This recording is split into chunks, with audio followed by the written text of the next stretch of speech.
You ready to do this, Matt? Yes, sir. Punch it, Chewie.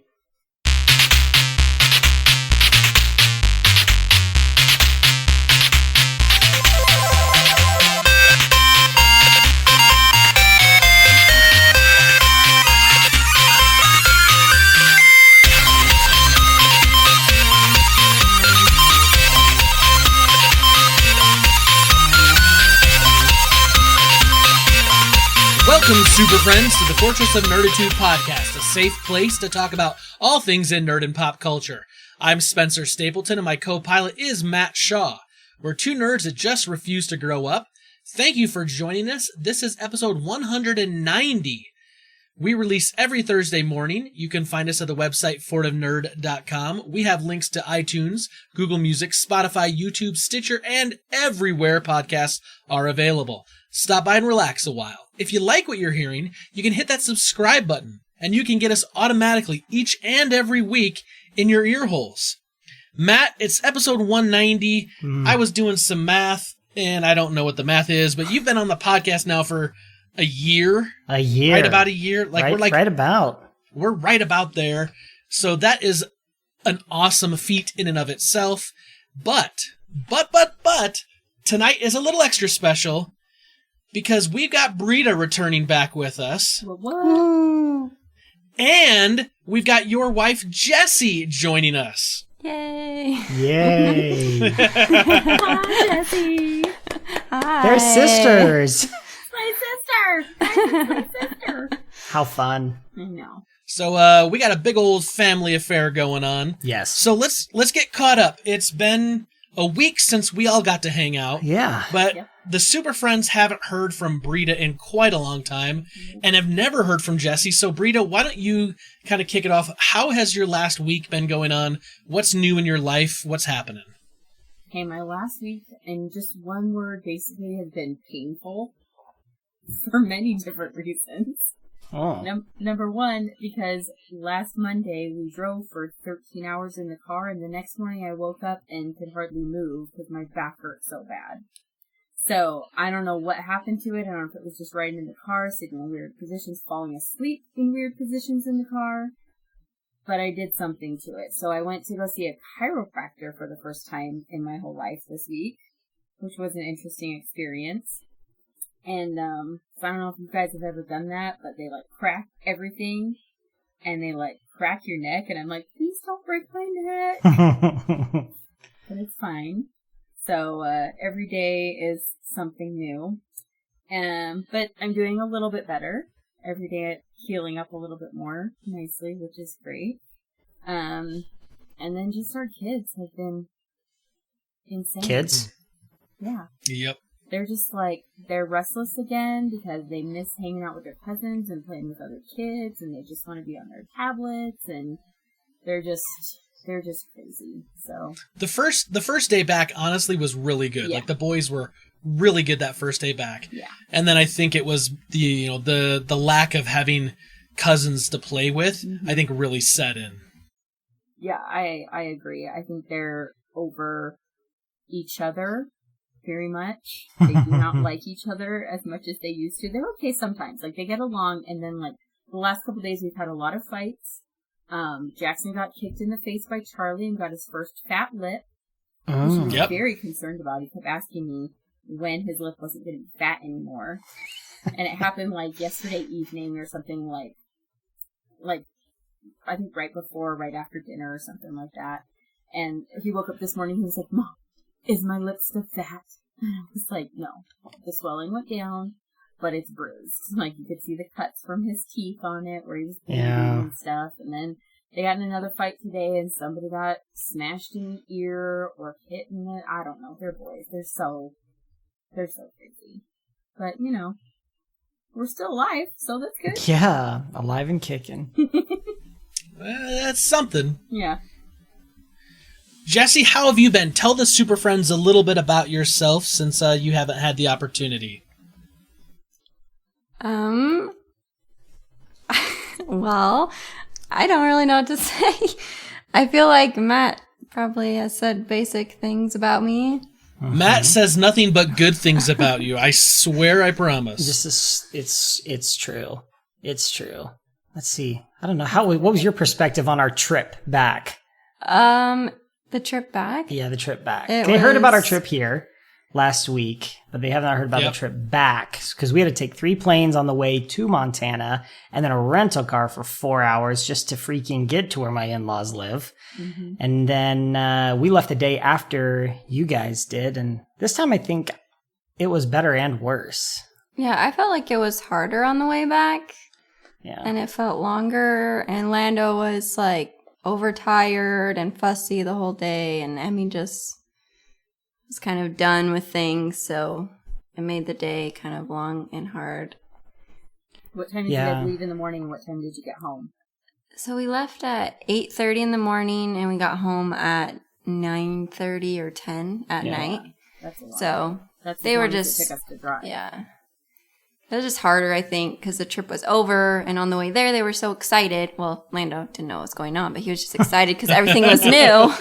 Yeah. But Emmy was excited because she loves airplanes. Yeah. And so she was still fine on the way back, but everyone was just kind of like tired after the long week and fussy. And so it was more difficult. Yeah, it was fewer planes, but they were not as well behaved. Yes. So we were all done Yes. with being not in our beds and not at Yeah. our home and not where we're comfortable. But they both are happy now. Emmy lit up when she got home. She was so excited and so happy to be home and in her bed, and so She was like running in the airport when we got back, yelling, San Antonio! Yeah. It was so funny. yeah, she was so excited. She was happy, ready to be home too. She's kind of a homebody like we are, but I will say that being home has been great, but I do miss holding Lando. Like, I really enjoyed holding your little boy. And I enjoyed hanging out and like talking with Emmy and playing with Emmy, but you know, she's kind of that age where she just wants to chase after her little cousins. yeah. Lando's not going much of anywhere. So I had a captive audience, but it was one of those things where like, I just kind of forget how little and how babies are kind of at those stages, because I mean, my boys aren't old, but 6 and 7, but all that was kind of compressed together because they were just like literally back to back. So it's been a good while since I've been around a baby, and it was just a lot of fun. I mean, I know how it is as parents, like, you know, the kid starts crying and fussing and whatnot, and you worry, like, you got to get involved, but like, I just, like, every time he was making like noise or whatever, I was like, I'll hold him. I'm like, yeah, give him to me. Not a big deal. Also because I knew that I wasn't going to have to, you know, take him home with me. Yeah. There's maybe a little bit of that, but I got to say, I love that little guy of yours. He was so much fun to be around for the week. Emmy as well. But I got to spend, I think, a little more time with Lando, and I miss it. It was fun. Yeah, we miss your kids a lot too. That Jackson, I just can't get over the cuteness of that So freaking cute. kid. So cute. Oh, he does, totally. I can't even look at him. Like, I look at him and I just melt and freeze. Not that I don't love Charlie, because I do. Yeah. But Jackson has a is different just, feel. oh Yes. my gosh. He and Emmy playing together. Oh, it's We're so cute. cute. They're so sweet. Jackson loved so much playing with Emmy and Valentine because he was the big kid. with Yeah, them. yeah, So totally. he loved just having them like follow him around and like play and do all this stuff. So he just like loved that. Yeah. Well, he also got to like show things off, like, look, we can do this. And so like, not only was he like the big kid, but he felt like he was like imparting wisdom to them. Sure. I Yeah. could give this word to you. Yeah. I mean, it doesn't help that he asks for like a little sister. Yeah. all the And time. Oh. that's not happening. So the fact that he got to have that like in a short little bit Yeah. for a week. That's Yeah. why Yeah. we need to live near you guys so that he can have Emmy as his little sister. There you go. Telling Absolutely. you. We talked about Stapleton- it. We talked Stapleton about it. Shaws Unite. That's right. But yeah, and then I think the rest of the week has just been nice getting back and kind of, I don't know, getting readjusted to a long haul of being by ourselves, because before my mom and dad were here, and we've talked about this, the ups and downs with, are they leaving? Are they staying? Are they, what Right. the heck is going on with them? And now they're gone. So this is the first time in a few years, 2 years, I think. Yeah, almost about 2 years since we've been on our own in Texas. But yeah, it's nice. it's nice to get back into our routine. And I'm trying to think. I played The Last of Us a few times. The Last of Us 2. We watched something that we are going to talk about later for the first time for Jessie and I. We'd never seen this before in any visual form. And do we watch or do anything else? Just kind of our... we had this... so obviously we live in a very strange time right now. Yep. And one of our favorite musical artists, his name is Andrew McMahon. Oh. He was the front man of Something Corporate, Jack's Mannequin, and now of Andrew McMahon in the Wilderness. He did a drive-in show somewhere in California, and they live streamed it as part of like a benefit concert sort of a thing. It goes to his charity. And so Jessie and I bought a ticket or whatever, it was like $20, and we got to watch some live music during this kind of crazy time. So that was a lot of fun. We watched that. And other than that, it's just mostly been me working, trying to catch up on things that I didn't do while we were gone, because I didn't do very much while we were in Montana, only a few hours here and there. But, other than that, just little projects. We went to IKEA and got some stuff, and yeah, we got... Yeah, weren't you originally going to try to work some while we were up there? Yeah, I think I probably worked there was one day where I probably worked for 2 or 3 hours, and then it was mostly just answering emails, 30 minutes here, an hour there. So yeah, I just want to make sure they didn't feel neglected, but I honestly didn't do that much. And so I tried to make up for it right now. So, but it was nice. It was nice taking a break, though, right? Oh yeah. It was nice. Nice not to have to worry too much about it. Just kind of turn the off switch on. Turn the off switch on. I guess you could say that. Anyway, so yeah, that was our week. Just hanging out. Nice. So Matt, do you remember we talked about a movie that was coming to Hulu called Palm Springs? Yes. We watched that. On Friday, Saturday, sometime over the weekend. Yeah. I don't remember exactly when. And I really, really enjoyed that movie. It definitely has the feel of Groundhog Day. Yeah. But it's definitely kind of that lonely island. It's a little... I'd say, I would recommend it for people that are fans of their form of comedy. But it's adult. Yeah. I mean, there's some adult things in there. You're not going to want to watch it with kids. I believe it. I think it was maybe even rated R on Hulu. But it was real funny. Obviously been playing The Last of Us 2. Been doing that again. Not as much as you, because I can only play it on my off times from streaming. But this week I hit a milestone with streaming on Twitch. Sunday was my 1-year anniversary of streaming on Twitch. So thank you. I went and I just did a Lego stream. I just kind of set up down in the basement bedroom, and I finished off the Lego Millennium Falcon build.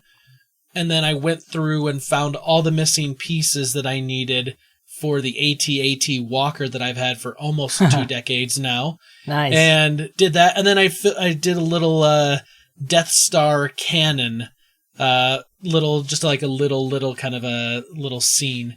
And then just kind of hung out and just chatted with the super friends that were there. It was a fun time. And so Sunday, it was like this really kind of cool kind of celebration, just fun day. And then I rolled into today, and work was hectic and work was busy, and it was just a lot going on. And then tonight, talk about Jackson and that cute little face. He has to use that cute little face to get himself out of trouble. But tonight there was no getting out of trouble. Britta and I were up in our living room, in the front living room, and we were just kind of talking, and the boys are starting to fight, and we kind of hollered down at them like, hey, knock it off. They didn't listen. They kept up, and all of a sudden I hear this big bang, and Charlie starts crying, and next thing I know, Jackson runs up, and he's trying to say, I didn't do it, and Charlie's slow to come up to where we were, and then they said, Charlie got hurt and we broke the TV. Yeah. And so, Not of what course, you wanna of course, I point Charlie to Britta because I can see from where I was, I couldn't see blood. Yeah. And he was holding his head. Although, if you remember when we were in Montana, he cracked his head really hard. He did. And drew blood from his scalp that like bled for like half the day. So I didn't even actually look to see if like that's like the same area he hit his head. hear. Hopefully. It was his ear. Okay. So I can see that there's no blood. I can see that he's holding his head. I can tell that like he took a good knock on the noggin, but he's going to be fine. And so I immediately direct him to his mom. I go down into the living room, and the boys had pulled the sound bar that's underneath the TV off the wall. It's mounted to the wall. They had ripped it off the wall. It's hanging down. All the cables from behind the TV are now just like hanging out. It looked like someone had gutted my television and its entrails were spewing all over the place. And I was furious. I was furious.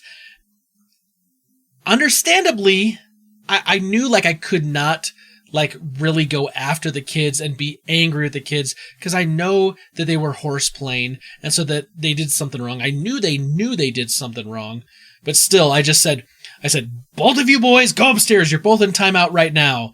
And they took me seriously. They immediately went up to timeout.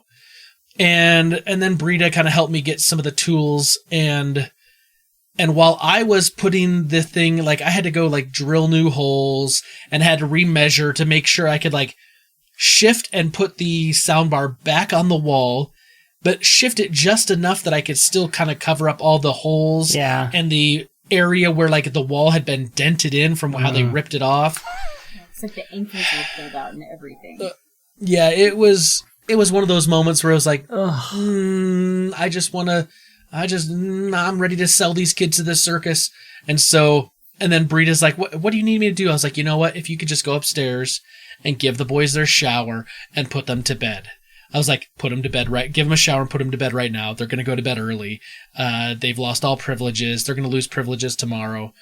And it took me about 45 minutes. I got it re-drilled, got the brackets reinstalled, got it up.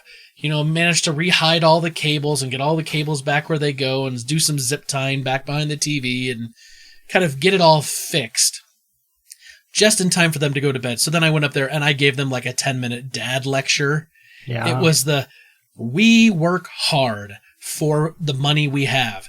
Everything that we purchase comes from the money we work for. It's that speech. Yeah. You maybe haven't had to give it yet, but I promise it's coming down the road. Yeah. And it was just like, and so then Charlie started asking questions. He's like, because he could tell, and Jackson too, but Charlie, I could see his wheels were turning, and it was less of, because I told him like I wasn't angry, but I wasn't happy with what had happened, and I wanted them to have an understanding of everything in this house, including this house, costs money. And so Charlie just says, well, Dad, if you saved up money for the TV, did you save up money for the house? And did you just pay the house with one big amount of money? And I was like, no, I have to send a check to the bank every month to pay for this thing. So every time you break the house and I have to go to the store and buy things to fix the house, that's even more money. And he just kind of went, oh. And like, I think it clicked for him. I think it like the little light bulb, like, oh, right. Dad's still paying for this. And I just said, I just need you boys to have some respect for our things and know that we're not made of money that we can just break things and then walk away and be like, I'll get a new one. That's just not who we are.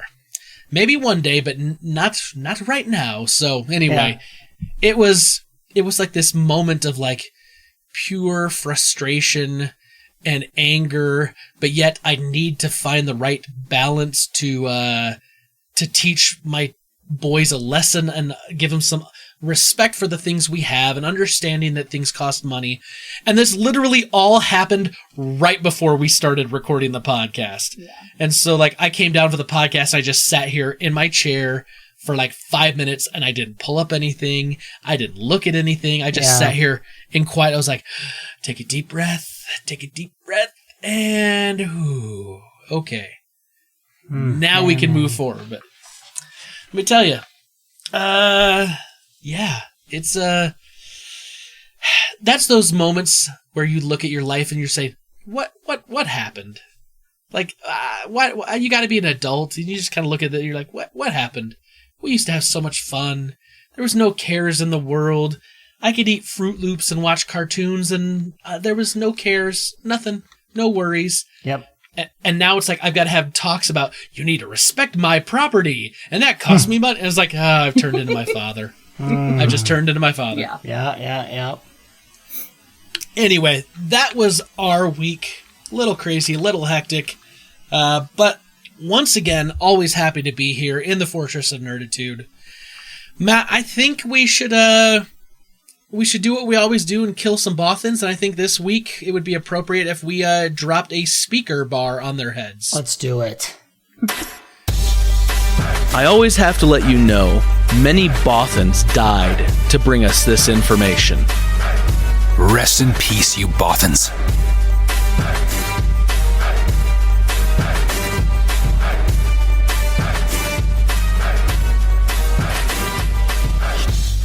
All right, Matt, we're into Rebel Intelligence.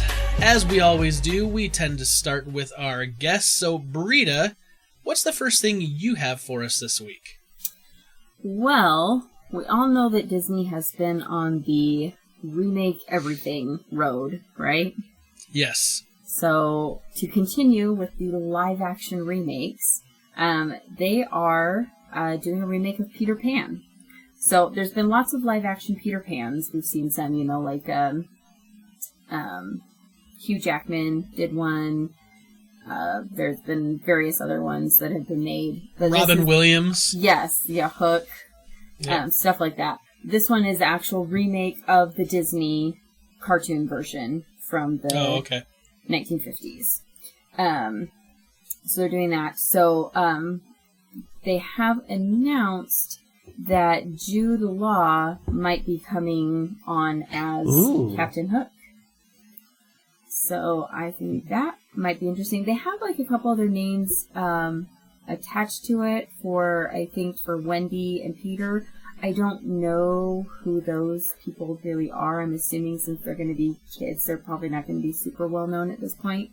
But I do think it's interesting as Jude Law as Captain Hook. I think he'll be pretty good. I can definitely see him in the role of Captain Hook. I don't know what you guys think. Opinions, thoughts?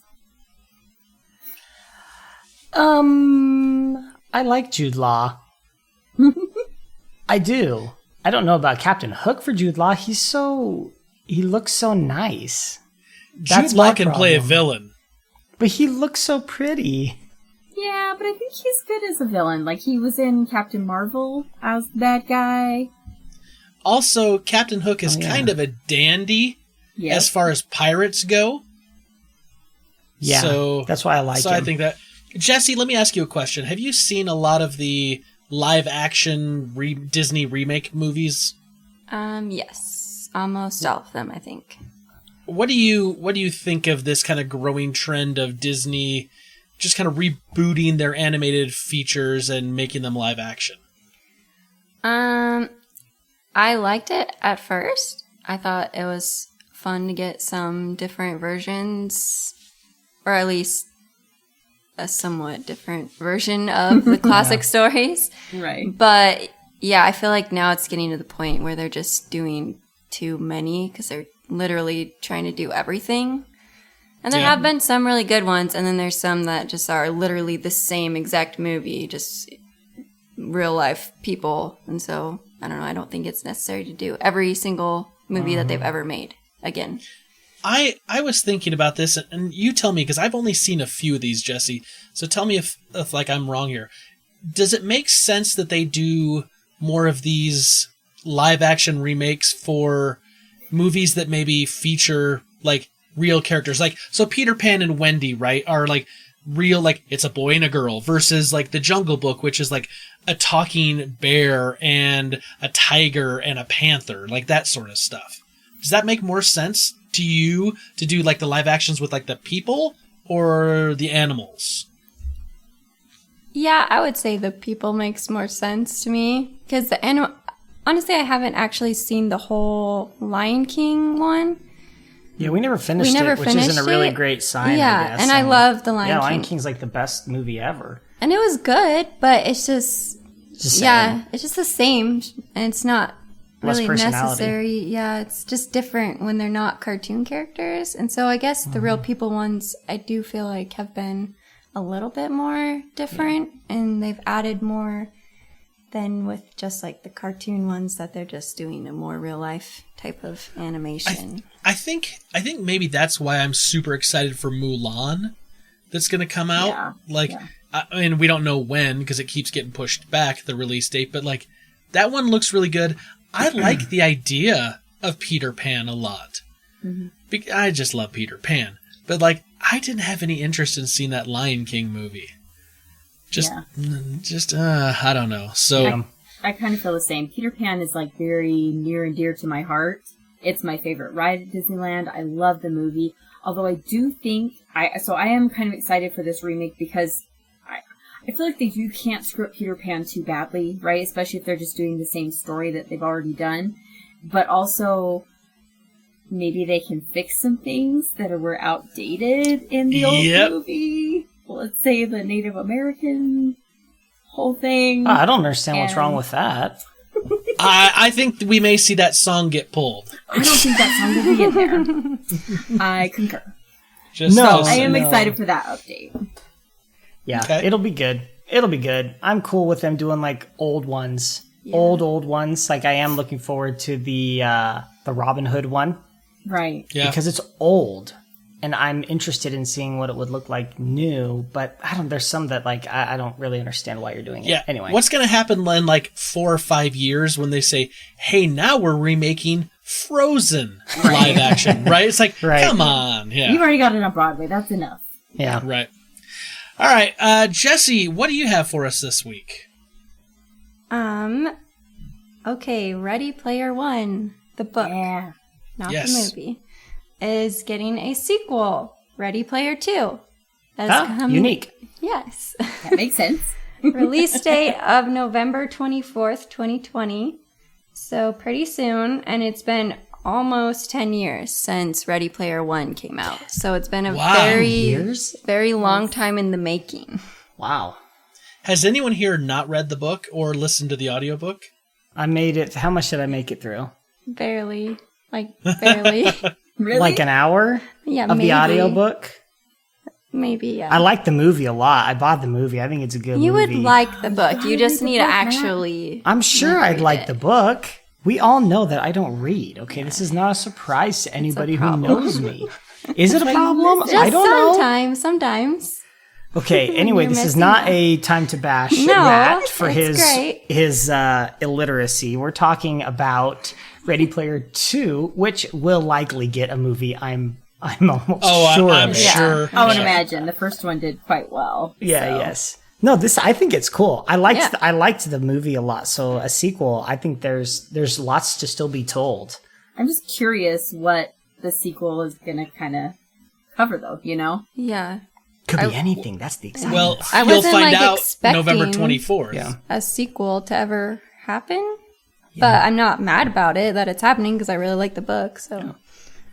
My only concern on the book front, because I loved the book, is that where they wrap the book up and the fact that they're going to do a second and a sequel, the first book was really just steeped in a lot of 80s nostalgia.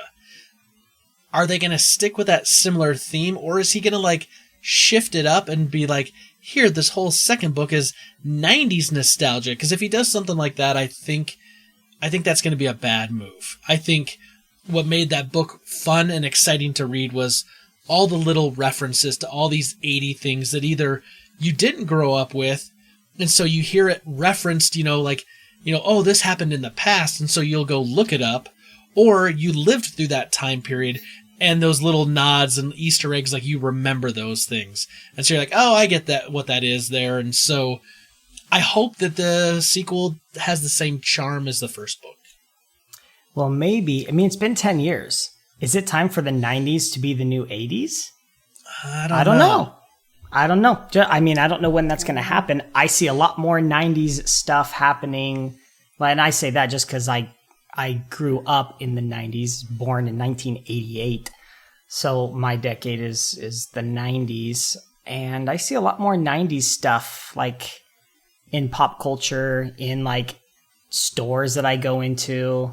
There's a lot more 90s stuff than there used to be. And I think it's because we're getting old and we have kids now and jobs. And now we can go buy stuff for our kids that we liked when we were younger. And so it's like late 80s, 90s. I don't know. It'll be interesting. I don't think they're going to change it. I think it'll still stay the 80s. It doesn't make sense to change it. They're all obsessed with it. But I don't know. Maybe it's time for the 90s to shine soon. We shall see. November 24th, right?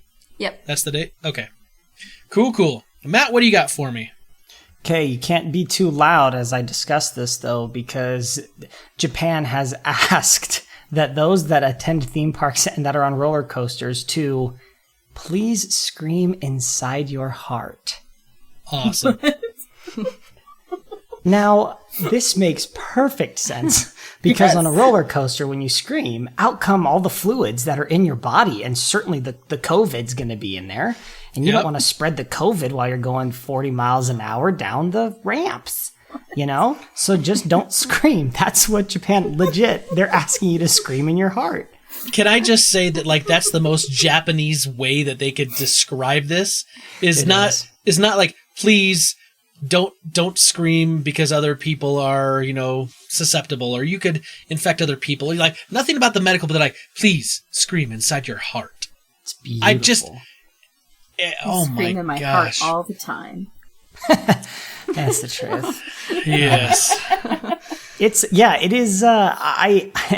And you know what? I believe in Japan, they probably are screaming in their hearts and not out loud. Here, that wouldn't fly. Like, scream in your heart. It's like asking Jessie to scream in her heart on a roller coaster. Yeah, freaking right. There's no chance.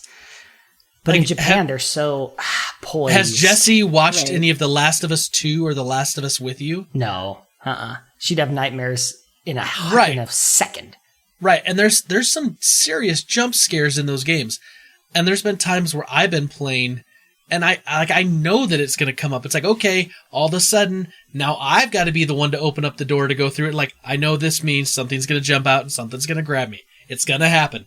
And it's still like, I still will like, make some sort of noise when it happens. So You jump when I come down the stairs when you're playing that game. You're like, that's true. It's scary, okay? It's scary, y'all. But I've got earphones on, so I can't hear anything except game noise. And like, Britta, you have no clue of like how suspenseful that game noise I'm sure. is. So I try and yell when I'm coming down. Now she opens the door. She's like, I'm coming down, but here's the thing. You can't get on a roller coaster and you can't say, I'm not going to scream ahead of time. Like, just remember, scream inside your heart, people. Yep. Thank you. Scream inside your heart. Talking about screaming out loud, I screamed out loud when I saw this next thing. If you remember a little while ago, when COVID was really just starting to kind of take hold, maybe here in the States, we started seeing a lot of celebrities doing a lot of things to raise money for charity, for COVID relief, for, food pantries and medical services.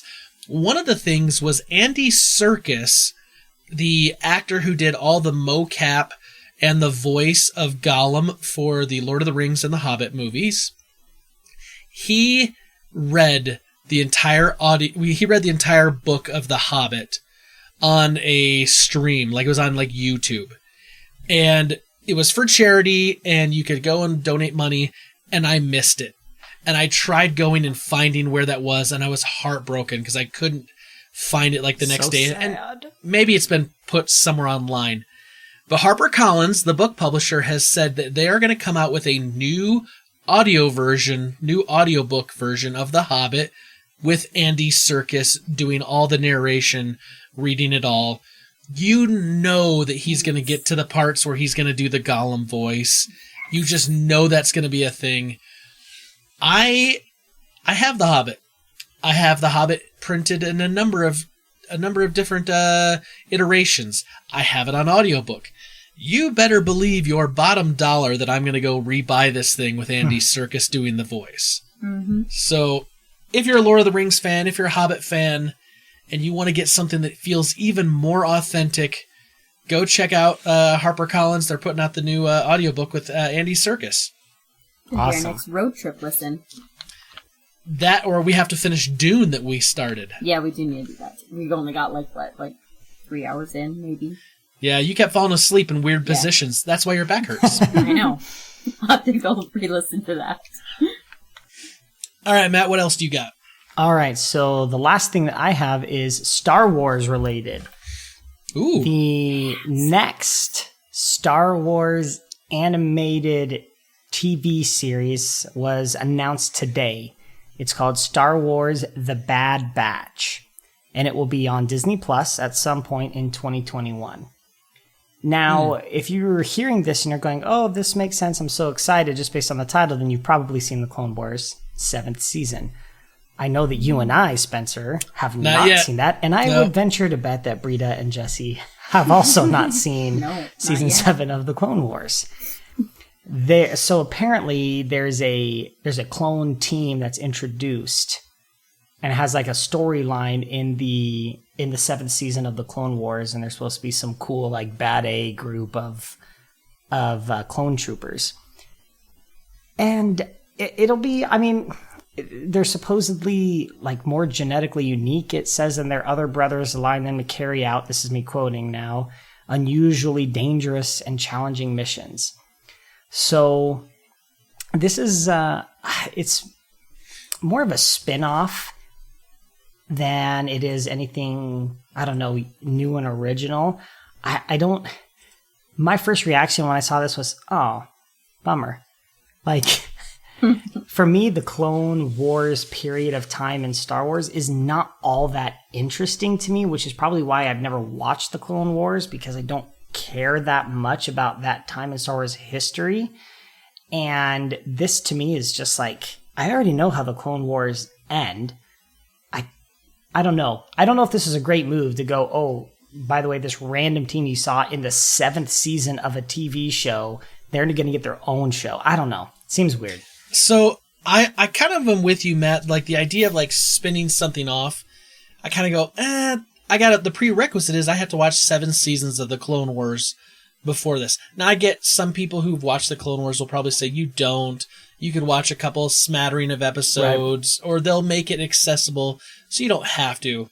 But I know me, I'll want to watch it first, which means I won't watch The Bad Batch when it first comes out. Right. And I would have liked to have seen them do something different and unique. However, they tried that with Resistance, and that show didn't do very well. And so I wonder if they're going, okay, it's Dave Filoni, which we know Dave Filoni is amazing. He did Clone Wars. He did Rebels. He's doing The Mandalorian. And, oh, by the way, we're going to spin off something from Clone Wars, and it's still going to be Dave Filoni running the show. And so they're kind of putting their money where they think they have the best bet of getting a return on that investment. And so, like, business-wise, I think it makes a lot of sense. Star Wars-wise, it probably makes sense. I just can't say that I think so, because I don't know, because I haven't got through the Clone Wars yet. Yeah. Oh, well. So. And you said 2021? Like late 2021? Just sometime. It could be January. It won't be. No. Sometime. Okay. Here's the last thing I had. This is kind of well, I saved it for last because it's kind of an off-the-wall, kind of oddball thing. It's kind of like from the Far Side. And I really do mean the Far Side as in the Far Side comic. So Gary Larson, who is the author and artist of Far Side Comics, which like ran for like, I don't know, like 15 years in the newspapers. Everyone I know has like in office settings, like someone's always has like a Far Side calendar, that a daily calendar they can rip off. And there's a Far Side calendar. And it's very common in the workplace. But he hasn't done anything in 25 years. Nothing new has come out in 25 years when he finished up in 95. And so he decided in the last maybe year or two that he was going to get some sort of a digital drawing tablet and kind of transitioned over to that. And he started doing some sketches and whatnot. And he is releasing a number of kind of single frame comics on his website. And there's no real word that he's going to be doing anything like long term. But he has released some new material. And this is just kind of interesting because I see this stuff all the time on people's desks, here and there. And it's something new. So if you love the Far Side comics, if you're one of those people that get into it, Gary Larson's put out some new stuff. It's on his website. Go see it now. There's no telling whether or not this is going to be long-term or just, a little bit of this and then it's gone. My only hope is that if we get a little bit of this, maybe some other people come out of retirement. I'm thinking, say Calvin and Hobbes. Yeah, I was just saying Bill Watterson, man. He's disappeared forever. Where is that guy? Where does he live? What is he doing? He's a ghost, y'all. He's a ghost. He just went into retirement. So come on, Gary Larson, go talk to Bill Watterson. Set the example. Get him to come back. Anyway. Yes. That's all that I had for Rebel Intelligence. I think everyone else is out, correct? Yes. Yes. Yeah. Okay, let's keep this train moving. So, Matt, last week you and I had a conversation about television shows that went too long. Oh yeah. And we asked the Super Friends. We said, Super Friends, what's a television show that went too long? And give us your answers, and we'll read them this week. And of course, as always, we are good to our word, and we're going to do that. Let's start over on the email, like we always do, fortofnerd@gmail.com. And we're going to start with Peter Christensen. He says, Dear Nerds, Beavis and Butthead can't happen today, just like America's Funniest Home Videos couldn't happen today. There's too much dumb stuff available now, whereas in 1995, you had to work to find it. However, my kids know that if you have to say something in Spanish, you say, taco. It's so dumb. I may be 5 years late to the party, but I rewatched Hamilton and started listening to the soundtrack. Whenever I try to choose one of the main four as my favorite, I keep running this circle. But this was great. This great is, needless to say, it's going to be irritating me for a while until Hamilton burns through my blood. I enjoyed that the shift in the TV show business model means we're unlikely to have shows that go on too long. Instead of milking shows past their prime, new shows for Netflix, Prime, Disney Plus, and presumably Apple in a few years will run 2 to 4 seasons, at which point they'll become too expensive to continue. Traditional TV shows were an investment made to harvest advertising dollars for as long as possible, while in the new model, shows are paid for by advertising budget. Disney Plus got a lot more mileage out of spending $150 million on The Mandalorian than they would have from spending that on ads. The shows that are made are great enough to attract and retain subscribers rather than dominate a broadcast time slot for a decade. So instead of hanging on like an emergency flare, they explode like a firework. Apparently I bail on shows because I didn't realize how many of these shows that I watched for 1 to 2 seasons went on way too long. I watched the first couple seasons of House, Glee, Once Upon a Time, Heroes, etc. I don't consider them going on too long more than they lost steam and stopped being good. I also consider shows like How I Met Your Mother, more on that later, and Game of Thrones as shows that ended poorly rather than went on too long. 2 shows I would like to discuss. Community. I know Season 4 without Dan Harmon is looked down on, but it has some of my favorite moments, like the Sophie B. Hawkins dance, and I think that Seasons 5 through 6, characters like Frankie, Hickey, and Elroy Patashnik are some of the best refresher characters in any show. Plus, the Dean got to shine more after Pierce and Troy left. So I disagree that the show went on too long, rather it aged gracefully. I would bet against a Community movie living up to expectations. How I Met Your Mother. I support Season 9 as a way to mix up a show that had gotten stale and repetitive, while still funny. Season 9 is the reason we got Cobra Kai, so I'll always be grateful for that. I would rather drop 50 to 100 episodes from Seasons 3 through 8 then lose season 9. So I think the show went on too long, but not because of the final season. Cheers, Peter Christensen. I don't know. What do you think about that, Matt? Because we definitely took a different take on How I Met Your Mother. Yeah, season 9 sucks. Sorry, Peter. It's terrible.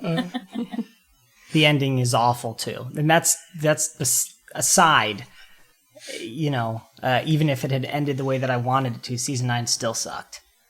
I do say, I give them credit. They did try something new, make a whole season over a weekend wedding, but for me, it did not land. I just wanted something new. And it was like, well, this is not what I wanted. It was not. Well, we have another email. Oh my gosh, we're going to read Bob Iger's emails finally?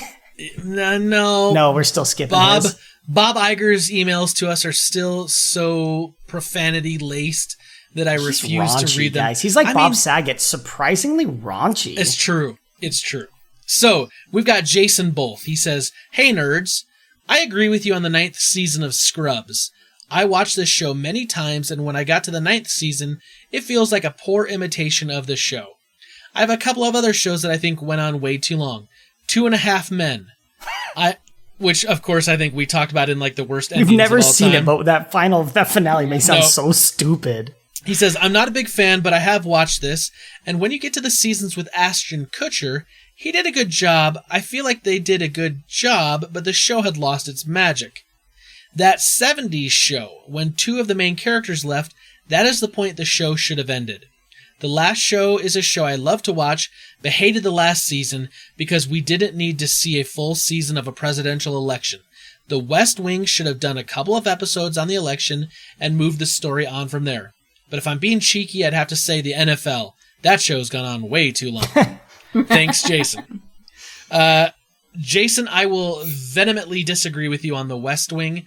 I loved that last season because it was getting back to more of the political nature that the show was earlier on.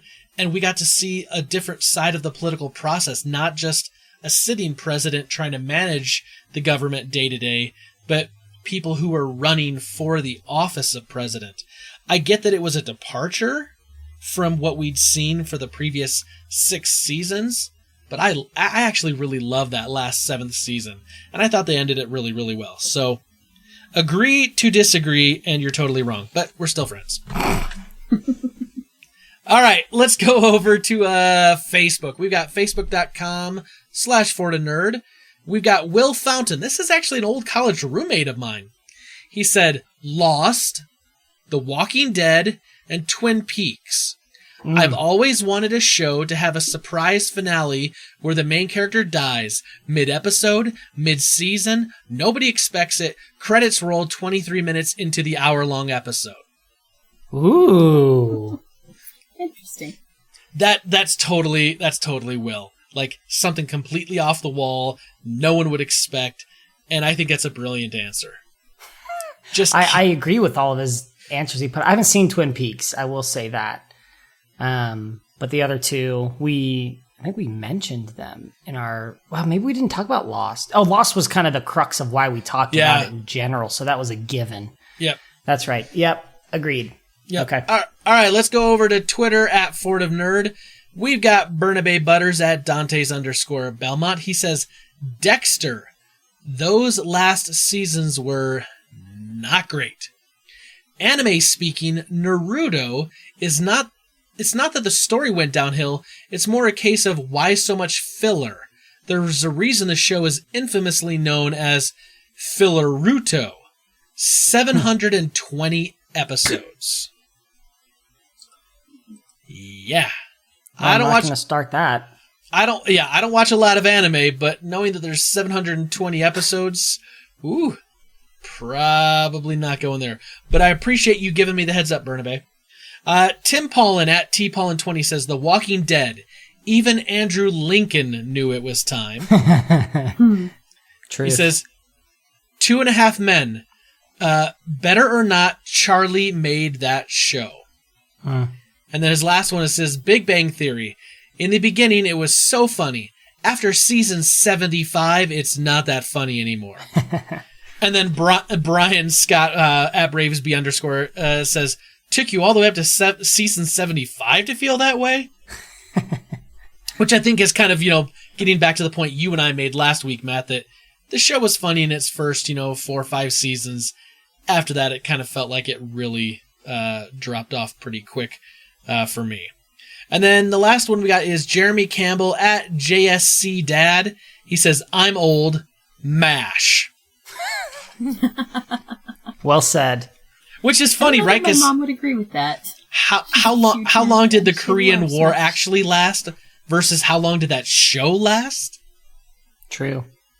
Yep. That's some truth. That's some truth. Super friends, thank you so much for your answers this week for our question of shows that went on too long. I think all those answers minus the one by Jason really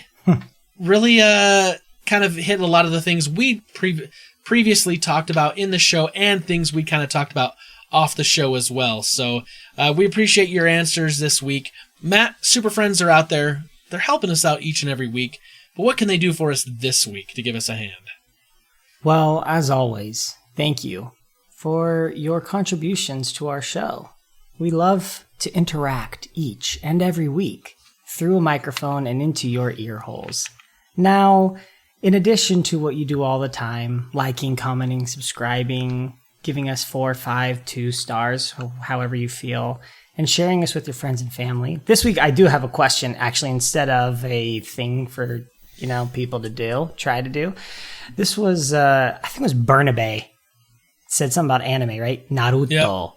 So my question to those listening, I don't think I've ever seen anime ever. What is a show that a simple man such as I would like that is anime? I'm willing to give it a try, is what I'm trying to say.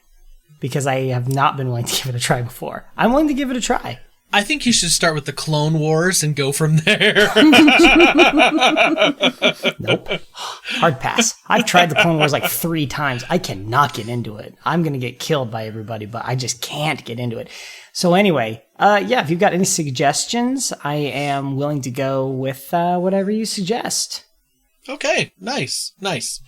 All right, so this week we thought we were going to mix things up. This is not a movie club, per se. This is a musical club because we want to talk about the musical Hamilton. So Hamilton just released, I guess now officially like 10 days ago on Disney+. And the Shaws, Matt and Jessie, hadn't previously seen the musical, and Britta and I had.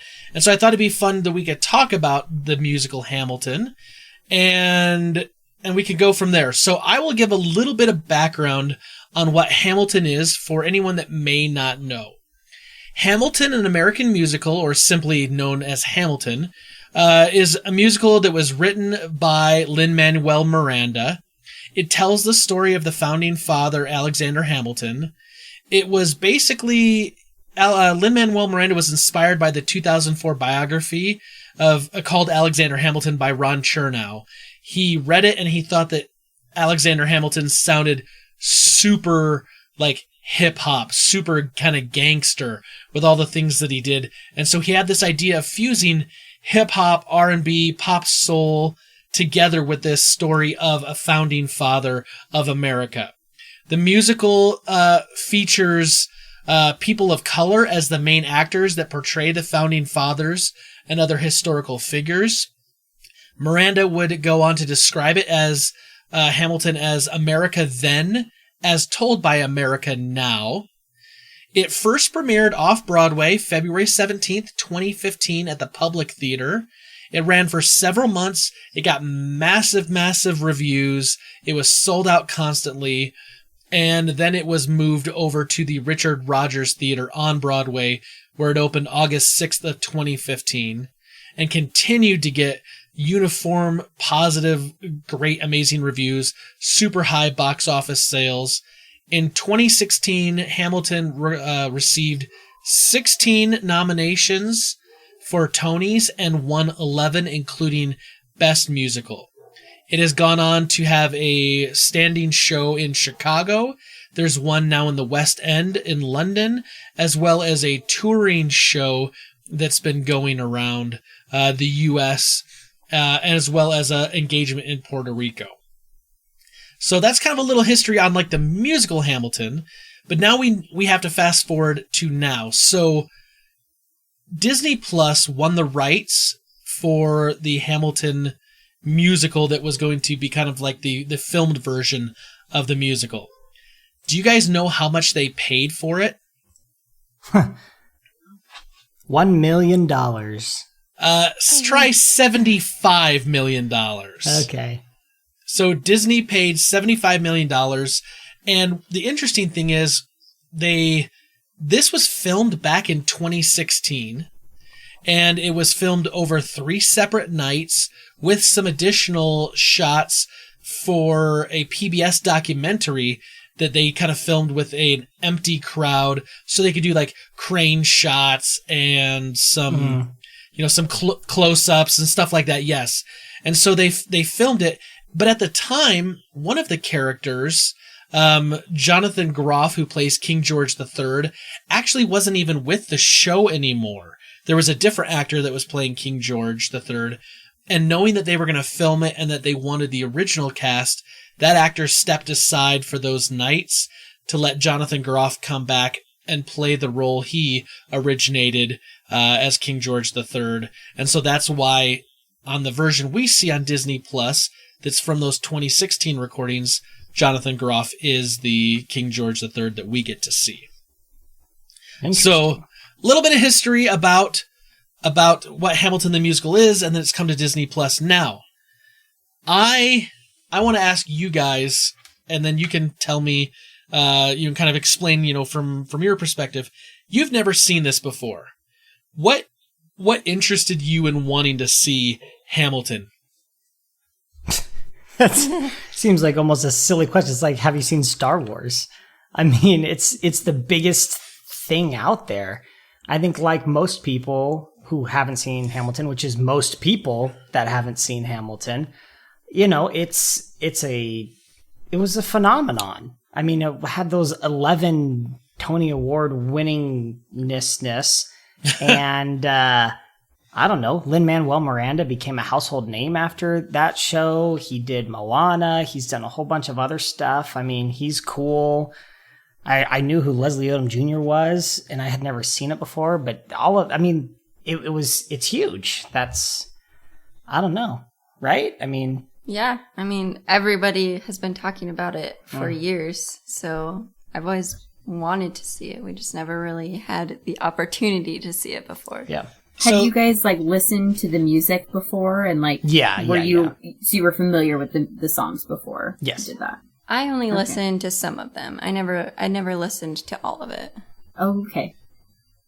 So what's interesting, and the reason I kind of asked that question, even though it kind of seems silly, is that I think we have there's a kind of a cultural thing that happens where if something's like maybe overhyped, sometimes people will go in just kind of like almost, almost like skeptical of like everyone says it's got to be great, is it really great? So for someone who's never seen this before, what were your first impressions of seeing this? Do you think it lives up to the hype that you heard about for years prior to its release?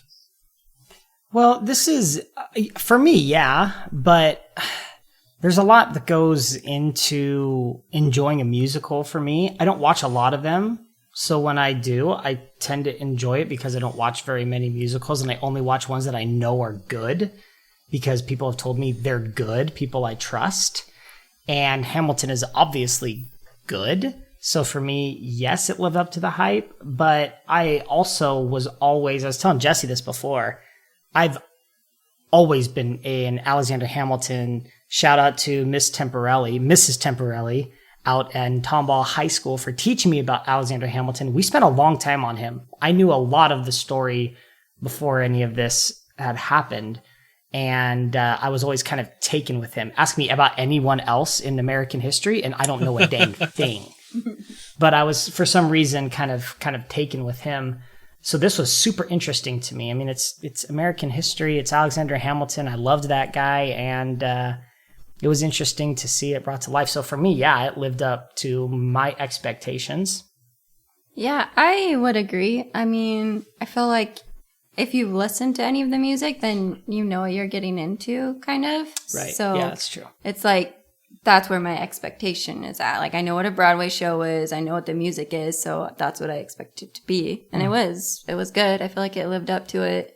I enjoyed it. It was unique because of the music, as everyone says. So, and I didn't really know a whole lot about Alexander Hamilton. So in that way, it was interesting to me to learn more about him.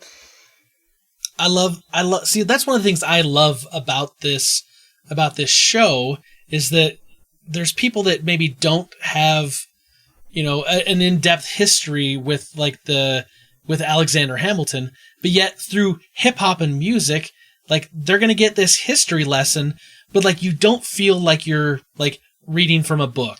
You don't feel like, you're going to like some test and you got to remember stats and figures. Like it's just like a totally like organic, fun way to learn about history. It's a story. I mean, it's a story versus just reading facts and figures and stuff in a history book. Like, you get to know this person as a human being, faults and all, So, because I mean, frankly, before this musical came out, the only thing I knew about Alexander Hamilton was that he was shot by Aaron Burr, and that is because of a milk commercial back in the 90s where the guy's eating peanut butter and he's obsessed with Alexander Hamilton, has the bullet, everything, and then there's like a radio contest and he doesn't have notes, so he can't answer and win this stuff. That's literally all I knew. Oh, wow. That's awesome. I can tell that these Sydney schools did you right, Britta. I didn't like history. So, Britta, let me ask you. History was boring. let me ask you, Britta. It's because of the, yeah. History can be great. I'm not saying I don't like history, but it does depend a lot on your teacher. So. Yeah. Right. Britta, from someone who's seen the musical, we saw it in Chicago when we went back there for my reunion, and then we saw the traveling company when it came through Utah. How do you feel the filmed version is compared to actually seeing it live in the theater? So, there's some things that I think are very similar, and some that I think are totally different. So when we were in Chicago, we had seats way up high, way in the back. We weren't on the top balcony. We were in like the terrace or whatever the second level is, but we were literally like the very last row in the back. There was a beam that was like blocked part of our view a little bit. We couldn't see the whole top section, which really there's no action going on there. There's people up there like dancing and moving, or you'd see them, but most of the action takes place down on the main part of the stage. So that was a different experience because of that. So we were a little further away. Then when we saw it in Utah, we were the front row of like the first balcony. We had a much better view. Everything was wide open. I felt like I got to see the whole show from a really good perspective. But the difference for me is in watching this is you get so much closer up to the actors that you can see their faces.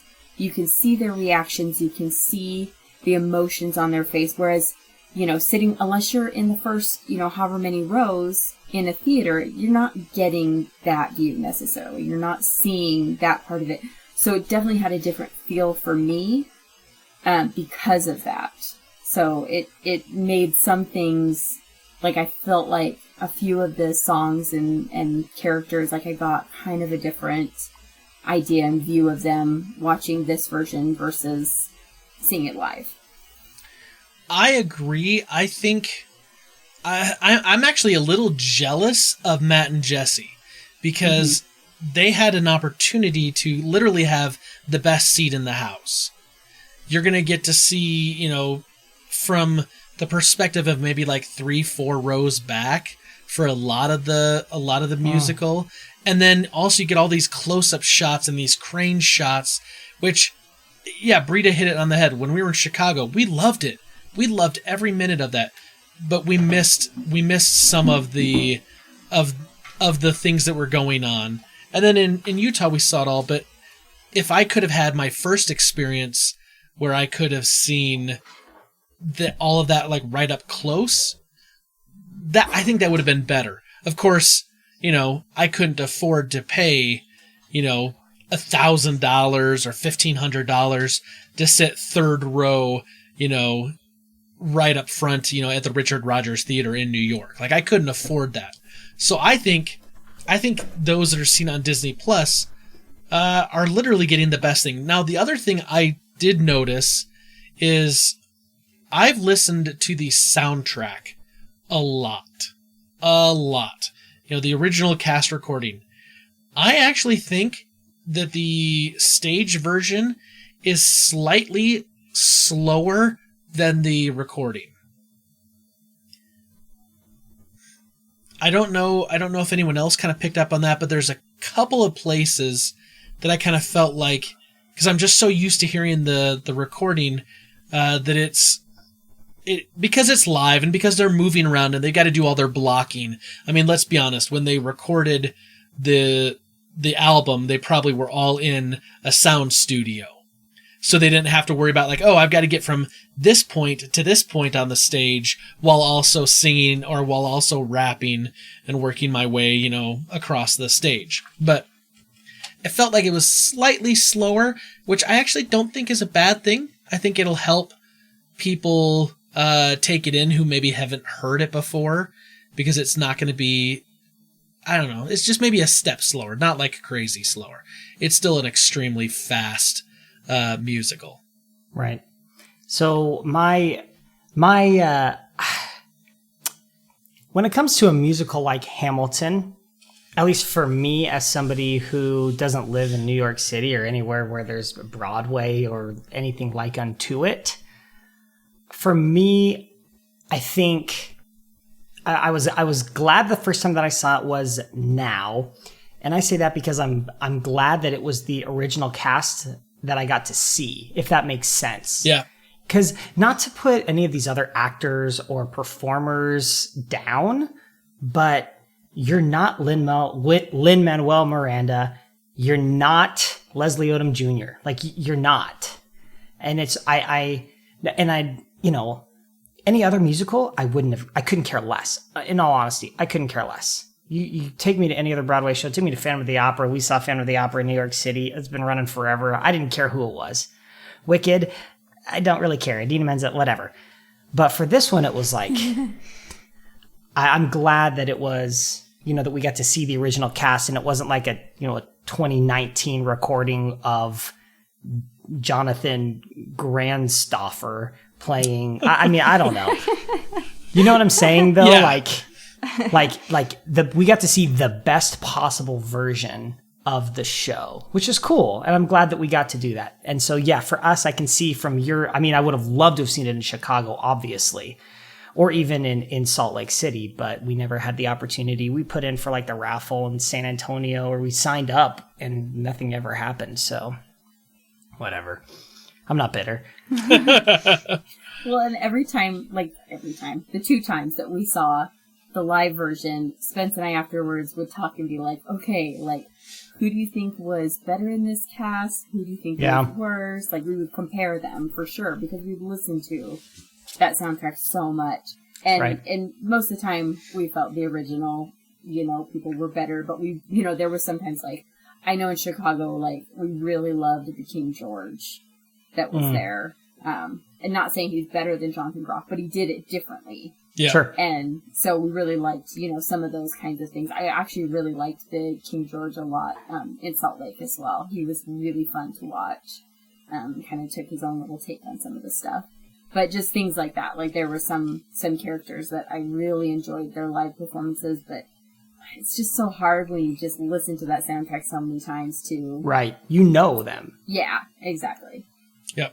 Yep. I wanted to kind of touch base on something that was really kind of a big thing when the musical was put together, is that we watch these actors and actresses that are people of color play roles of the founding fathers and historical figures that were definitely white men, white women. Did you guys, did that make, I guess I almost said, did that actually like have any meaning for you one way or another? Or did you even like notice like the difference? Well, I mean, you notice because that's what it's about. I mean, if you look at it, here's what I look at it. I say, okay, if the music was what the music is and it was a bunch of white people, that would feel out of place and uncomfortable, to be honest. Mm-hmm. And so the fact that it was a diverse cast was, I don't know, it wasn't surprising just given the nature of the musical style of the show and the feel that Lin-Manuel Miranda was going for. It wouldn't make sense for them all to be a bunch of white people. It would feel like cultural appropriation, you know? It would feel just weird. And so from that perspective, and then the other perspective is, you know, it's interesting because the history of the United States at that point is all white. All of it. And it's good because I like that it was a diverse cast because those minorities or underrepresented get to see themselves as being a part of our history as the United States. Instead of just saying the founding fathers are a bunch of old white people, it's cool to think, you know, they had attitudes and outlooks a little bit, you know, more like mine or unique to me and my perspective on history. Anyway, so I think it was important that it was a diverse cast. I don't know that it would have been as popular or been as impactful had it just been a bunch of white people portraying perfectly accurately these characters. It would have felt weird. I don't know, Jess, what do you think? Yeah, I agree. I mean, like you already said, the music in itself like would have been kind of weird just having white people and just a play of a bunch of white people doing political things. And so I think, yeah, the diverse cast just added to the uniqueness of the Broadway show in general. But yeah, I mean, obviously what he did worked really well, and he did it for, I'm sure, many different reasons, but yeah. It was obviously on purpose. Yeah, it was obviously on purpose. I mean, he did this on purpose. He didn't have any white people, especially all the main characters. Yeah, exactly. Like, nobody is white. It's on purpose, and it works. Right. Yeah. And it makes sense. It does make sense. That they're all unique. Agreed. It's interesting because I've been watching a lot of interviews, right? They've done tons of interviews lately, like everyone's interviewing the Hamilton cast for this. And Lin-Manuel Miranda said basically what you guys just said. He's like, if I made a hip-hop musical and then put in a bunch of white people, you'd have thought I did something wrong. Because, like, that's not our music. I mean, not saying it's not our music, but you know what I mean? Like, the people who play these parts are the people who should be playing these parts, the people who can create that music the way that he wrote it. Right. And perform it in the way that he meant it to be performed. I mean, it started out as the Hamilton mixtape, which was just going to be a bunch of raps and R&B songs and things like that, and then turned into this whole show. So, yeah, I think it was done well. I think it shows what our country is now and what the founding fathers meant our country to be. Right. You know? Yep. And it shows how much we've progressed from that type of belief. What I also found really interesting was that they made two casting choices. So I'll first say that, like, the whole idea of, like, you know, people of color playing these roles, like, you kind of go, oh, this is different. And then, like, the music starts and it hits you and you just kind of go on this journey. And, like, that whole concept of, like, who's playing this role and who's playing this role, and, like, George Washington wasn't a black, like, none of that, like, matters. It's just this actor or this actress is playing this character and they're telling a story. And so for me, like, that just washed over me so fast. Like, it didn't really make a you know, that big of a deal. Like, you know, oh, like, I wasn't caught up and focused on that. But I will say what is interesting, though, is they did have two white men cast in the show. One is Samuel Sebring, who is the loyalist to the crown, who is reading from, you know, King George. And then obviously the other one is King George himself. And I think that was a really interesting way to, like, diversify kind of the us versus them of, we are the revolutionary people here and we're all the people of color. And then the white people, the King George and the Samuel Sebring represent Britain and represent the monarchy that we as Americans needed to overthrow. And so they did make a conscious choice there to really kind of help make it seem like, oh, this kind of stands out a little bit. This is different. And so I thought that was a really smart way to do that. Yep. So, I want to ask you guys a question. Who is your favorite actor or actress in this film? Matt? Well, I will tell you in a moment as soon as I look up the cast list. if you don't know the names, don't worry. I can tell you the names, but who's your favorite character or... Well, I'm going to tell you right now because I already found it. David Diggs. David Diggs, who plays Lafayette and Jefferson. Yeah, I like him. First of all, I like him. He was in Unbreakable Kimmy Schmidt on Netflix before I even knew he was in this originally. I mean, and he did that before he was in Kimmy Schmidt. But he's in a couple of episodes of the Unbreakable Kimmy Schmidt Netflix comedy, and we thought he was really funny, and he played his part really, really well. I didn't know he was so musically inclined. So immediately when I saw him, it was comfortable, and I was like, I like him. And he played it so well. He was funny, and the French at the beginning, all of it was really great. I just think he was my favorite. What about you, Jessie? Well, Matt took mine because he asked me this question earlier. I'm not copying him. Yes, she okay? is. I said this earlier, but I also just like him. I just like the personality that he brings and the craziness also. His hair. Yeah, his hair. But especially in the second half when he's Thomas Jefferson. And he's is super kind of crazy. I don't know. I just like the personality he brings, and he's fun. He does a good duality, a different... Yeah. He acts totally different for each character that he's playing. Lafayette is a little bit different, and then Jefferson, he's all bouncy and jazzy, and he's always bouncing. I don't know if you guys noticed that. Yeah. He's always bouncing. It was so funny. So yeah, he's definitely probably my favorite. But I also just really I did really like the King. Jonathan Groff. Yeah, I feel like that is probably part of the good part of watching it on TV is because we saw his face so closely and his facial expressions while he was singing his spit. Yeah, it was it made it so funny, that song, and so I thought he did a great job. What about you, Britta? Who was your favorite person? This is the hardest question. This and what's my favorite song? Although I'm pretty sure I still know what my favorite song is. Well, don't give away the next question, Britta. Sorry, I won't. I thought you might ask that, so I'm not going to say that. But okay. The first time I ever heard it, I'm going to say my favorite person to listen to for sure was Leslie Odom Jr. as Aaron Burr. I mean, he is just phenomenal. I've seen him in some other things, if any of you saw Smash, he was fantastic. That was a musical TV show. And he was fantastic in that as well. And he's been in some other things and stuff.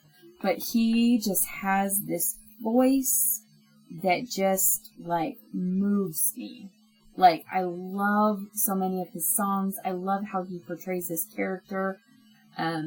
You see that struggle within him of, do I fight for what I want or do I wait and see what's going to happen? I'm trying to protect myself. I'm trying to protect my family.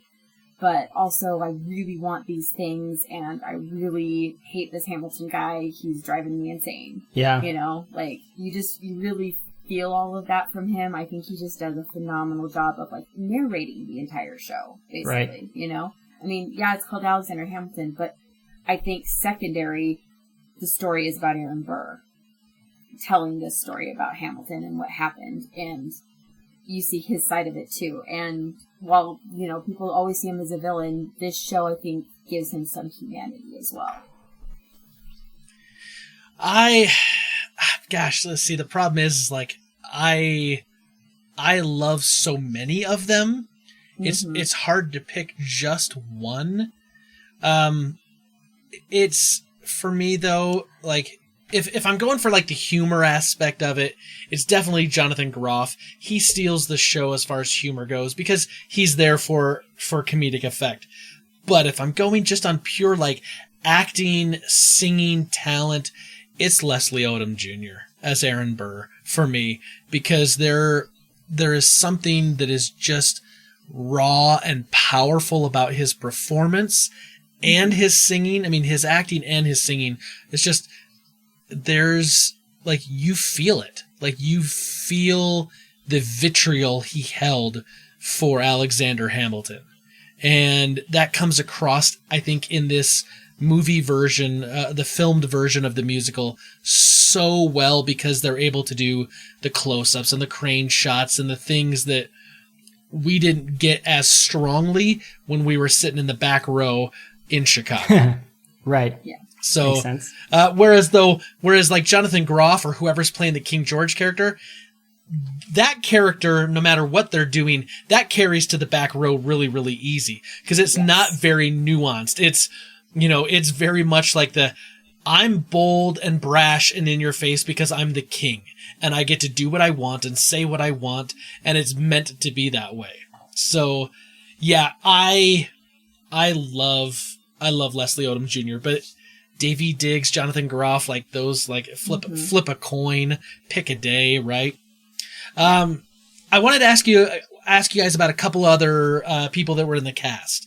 What did you guys think of Philippa Sue, who played Eliza Hamilton? Great voice.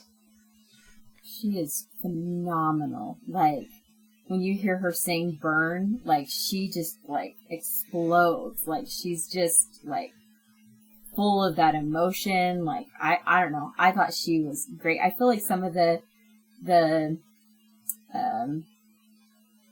other actors that we've seen play her have been really good as well, but I think Philippa Sue is the best one that we've seen play that character specifically. She kind of just blew me away. Okay, what about Renee Elise Goldsberry? What do you think about the woman that played Angelica Schuyler, Jessie? I thought she was great. I liked her more. I liked her. Yeah. I don't really care for what's her name, Philippa Sue or whatever. I thought fine. Philippa Sue was great. I thought that her voice was great. Yes, I agree. But I feel like I like Angelica's character more too, though. That's my problem. I like Angelica more. I feel like Eliza at times was a little bit boring. Yeah, I'm not a fan. Like, maybe it's just like some of her songs. Like, there were like one or two songs where I felt like they were a little bit boring or slower. Slower and more like, because she had like the Hopeless and the Burn, like hers are just more like slow. I think it's more traditional. Yeah. And so I didn't love her character as much. And also I just like felt really bad for her a lot of the time too. Yeah. Just make me sad. So I do feel like I liked Angelica and the girl who played her. Yeah. Yeah. Because Satisfied is like just the most phenomenal song. Like, it's really good. It's been playing in my head all day. That's why I've got it on the brain. But like, she sings so fast in that song. Yeah, she's amazing. She does. Some of the stuff that she does, and when you see her and the emotions, like I was like, get it, girl. Like, you're good. Yep. Yeah. What about Christopher Jackson, who plays George Washington? You know how I feel about him. Yeah, so let's not hear from you. Let's hear from Matt and Jessie. Okay. Matt, what do you think? He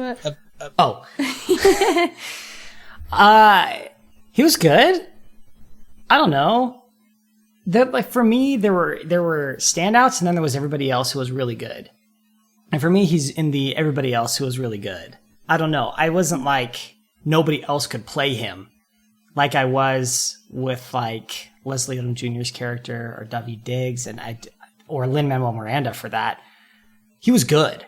I liked him in the rap battle parts. I thought that he played that part really, really well. But the rest of it, I mean, I was like, he was good. I don't know. I don't know. I'm going to get killed by Britta, but he was good. He was good. I wasn't blown away. I felt the same. I think maybe just because his character, wasn't like a standout character to me. Or like, I don't know. I thought he was great. I thought everyone was great. There was nobody who I thought wasn't good. But he wasn't one that I would be like, oh, he was amazing at playing George Washington. Britta, what do you think? Okay, I love Chris Jackson. And for me, it was a slow burn to love him. So it's one of those things where it's like, I've listened to it so many times that after like a few months, like at the beginning, it was like, you know, the main people, the Alexander Hamilton, the Aaron Burrs, like, you know, the Angelica Schuyler were the ones that like stand out right at first, right? They're obvious to me. And then as I listened more and more and got really into some of these other things and songs and stuff that are not as maybe necessarily as flashy as some of the other ones or as like in your face, that kind of grew my love into some of these smaller parts and smaller things. Like, you know, like I said, like I love Philippa Sue. Like I just really learned to appreciate like the control that she has and the emotion. But Chris Jackson has one of my favorite songs of all time. I don't know if you're going to talk about that again later. I'll wait. But he just like stole my heart. Like I just love listening to him. I just think he plays the part of George Washington so well. And I don't know, maybe it's just because I've watched so many videos of him singing different things. Like when I saw him sing in the White House with George Washington and stuff, that was really cool. And like just some of that stuff. So I really... She's fangirling. I am. He has a place in my heart. So the next thing I wanted to ask you guys, because you saw this for the first time on Disney Plus. We saw it in the theater. In the theater, there is no rating system. So you could go to Broadway and you could see nudity. You could see lots of cussing. You could see, you know, things that you're not going to see in a movie. Now, obviously, Disney Plus is not going to put anything that's rated R onto the platform. Disney's not going to put anything on the platform that's rated R. Now, Hamilton had 3 uses in the musical, 3 uses of the F word. Anything above 1, according to the MPAA, automatically gives a R rating. So, what Lin-Manuel Miranda had them do was, in the song Yorktown, they omitted an instance of that word, where they basically just kind of like muted that moment, because it's a real fast, quick moment. And then in the song Washington on Your Side, there's a much more pronounced F word. It's the MF word. It's very strong. And they kind of did like a little record scratch. And it wasn't super like, you know, kind of like a wah, wah, wah, wah. Like it wasn't like that, but it was just kind of like a forward, backward. So it kind of just muddled anything that was there. And then the third time is during the song Say No to This, where they don't really say the word. They just kind of like get the first 2 letters and then kind of extend that you know, vowel sound a bit. And there is and there is one other time during the song The Addams Administration, although it's intentionally bleeped in the musical for comedic effect. So it's not really there. It's more of a, you know, kind of a hinted at that it would have been there. Disney made them do these things in order to release it so they could. Lin-Manuel Miranda said he was happy to give up those 2 instances of the word so that it could be PG-13. Is that something that when you watched this, you actually picked up on, Matt and Jessie? Like, would you, if I hadn't said this, or if you hadn't maybe read this beforehand, would you have noticed that in your watching on Disney Plus? Yeah. There was the obvious one.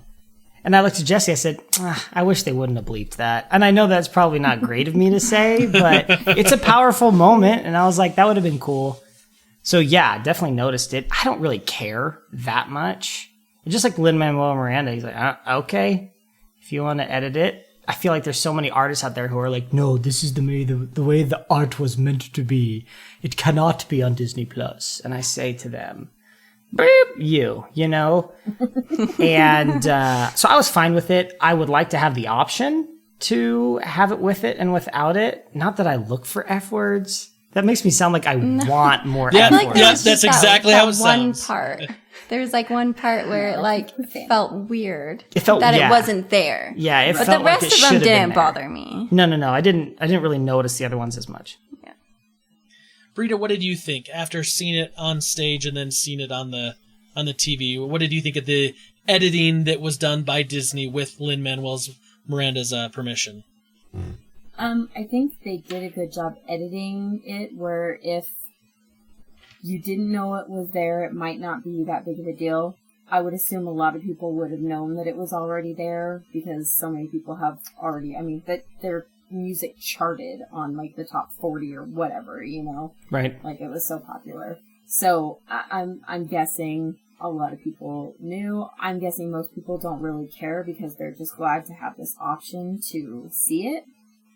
So, on the other side, I kind of wish they had bleeped out more swear words so that my kids could watch this. Because we have listened to this music a lot with the boys. We do have edited versions, or we kind of edit the swear words out ourselves, and our kids really love a lot, the music. Like, Jackson goes around singing, I'm not gonna, oh my gosh, I just all of a sudden forgot to put My Shot. He sings the My Shot part. I'm not throwing away My Shot. There we go. Break me off a piece of that fancy feast. Nailed it. Nailed it. Yeah, so Jax goes around singing that a lot and stuff like that. And, our kids enjoy it. And if all those swear words were not in there, I probably would let them watch it with us. But Would they like it? I don't know. Obviously, it's not geared toward kids, because I don't think it's they not. would Well, care. it's Like Emmy would be out in a heartbeat. I think I would have been out in a heartbeat until I was like 14 to really understand what's even happening or to care. it's interesting because I for little kids probably, but like Hamilton has become like really popular to take kids actually too, because it is a history lesson. When we went in Chicago, we saw there was a couple of kids just across the aisle from us who probably couldn't have been much older than 10 or 12. Right. And we saw a number of them, and I've heard and seen things where, kids are super into this because they're learning history in a really interesting, fun way for them. Yep. But yeah, our kids are a little too young for that language. And You're right. Yeah, I definitely kind of thought as I watched it that the editing made sense.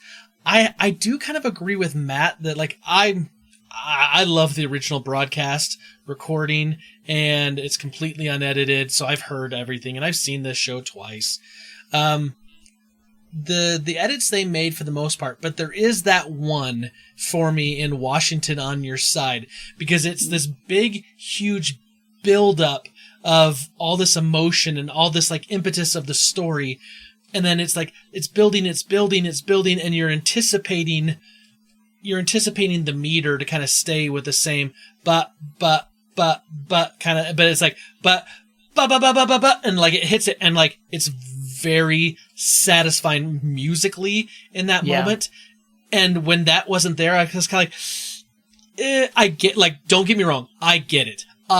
Like that's a hard one to listen to, especially you wouldn't want kids around for that. And so like I totally understand, but it does feel like emotionally you're missing something in that moment when you're watching it on Disney Plus. Yeah, that's what I was trying to say, everyone. I don't like the F word. Matt, I got your back. I know you're a simple man. I'm just trying to help you out a little bit. So before we kind of wrap this up, we got to talk about the most important thing in this musical, the music. The camera work. Yeah. Music. Just kidding. The music. So, yep. The crazy thing about this musical is that it mixes rap, hip hop, jazz, show tunes. Like there is R&B. There is a big like really kind of show tunesy Broadway style number in this, and you wouldn't think it. But the music, the great thing is the music starts from the beginning and goes all the way to the end. It is literally music the entire way. There's no dialogue that's not part of a song. How did that strike you guys when you were watching this as this kind of went through from start to end. Did you enjoy that? Did you not enjoy it? Yeah, I mean, we knew it going into it, though. At least I didn't know that. I forget she didn't listen to I didn't listen. soundtrack. Yeah, I hadn't listened I listened to all start of to it. finish, so I knew the whole story. I knew everything that was happening. So So for me, I that's was not a like surprise. watching it, and I was like, "This is really cool." They're literally. Sorry. This is really cool. I didn't know that there wasn't any talking. There literally was no talking. It was all singing or part of a song or like rap speaking or whatever. And so I thought that was awesome. I don't feel like there's very many shows that are like that. So I was surprised and I thought it was awesome. Yep. Britta, I know you already knew that, so that question's kind of mute for you. But let's talk about our favorite musical numbers. And I think this would be really, really hard if I said just pick one. Yeah. So let's all go around and give me I already had one. give me your top 3 favorite songs. Oh my gosh. Now, Matt, if you want a moment to look up all the musical numbers, of which there are many, we can start with Britta, since she's seen this before, and she can give us her top 3. So, Britta, take it away. Okay. So, my favorite songs change all the time, depending on what I'm doing, what I've listened to a bunch. So for right now,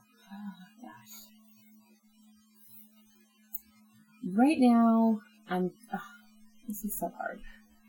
Because there's a couple of Aaron Burr songs that I like, Dear Theodosia and Wait for It, I just always love. So right now I'm going to say Dear Theodosia, definitely one of my tops, for sure. Probably Satisfied is going to be one of them, because it is just fantastic. It's been playing in my head over and over again. Renee Elise Goldsberry just, kills it in that song.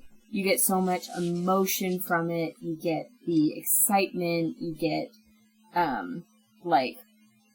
all these different things. And you kind of see what she's, been thinking and doing and everything. I don't know. I love that. And she's just fantastic. Dear Theodosia is just beautiful.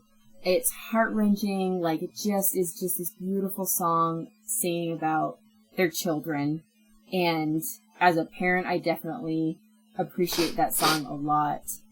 It means more to me now than it probably would have, 8 years ago before I had kids. But I would have still thought it was beautiful. And then my number one, which I think has always been my number one, that I just love for so many reasons, is One Last Time. George Washington singing about how he's stepping down. He's not running for president anymore. He wants to say goodbye to the country. He wants to do it on his terms. And I just think Chris Jackson's voice is so beautiful in that song. That's why I love Chris Jackson so much. I love that song. And it just brings me to tears every time. Plus, I love the fact that they have George Washington's actual speech, or a part of his actual speech, in that song. The actual words. And they put it to music, and it's just beautiful. I think it's very meaningful. I just love that song. So those are my current top 3. Nice. Nice. Okay. All right, Matt. Those are good. Give you enough time, Matt? Yeah, but there's 100 songs and I've only seen it once. So, I mean, I've listened to it, but it's been a hot minute. I listened to it when it came out. I mean, it's years. Right. So I'm going to go.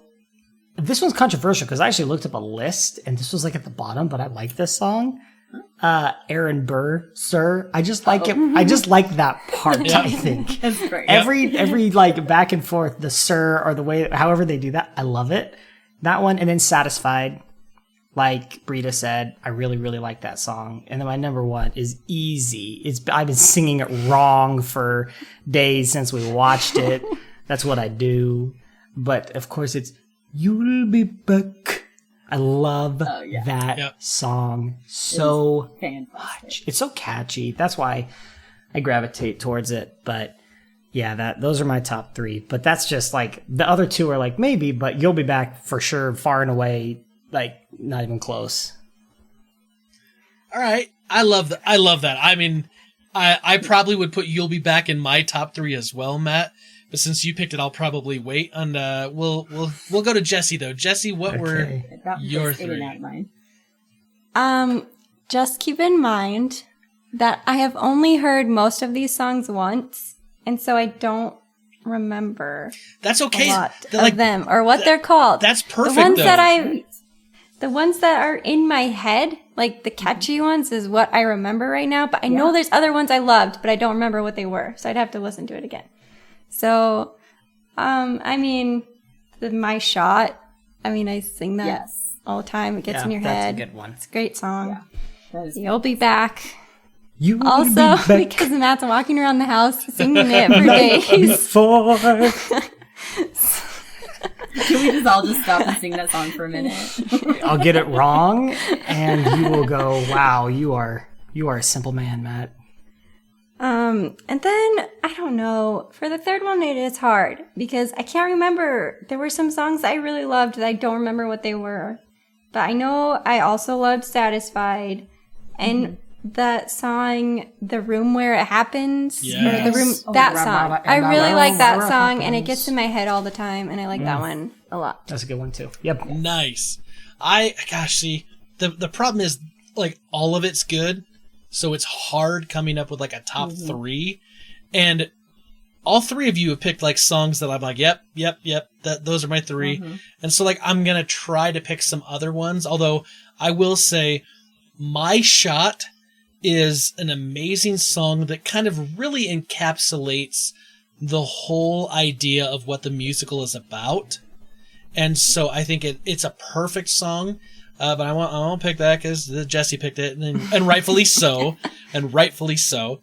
You'll Be Back is probably my absolute favorite song to sing, and it's like one of the songs in the musical that I feel like I can sing really, really well because I don't have to worry about trying to keep up with all these amazing lyrics as they're spit rapid fire. So like I like singing that one, but I will say that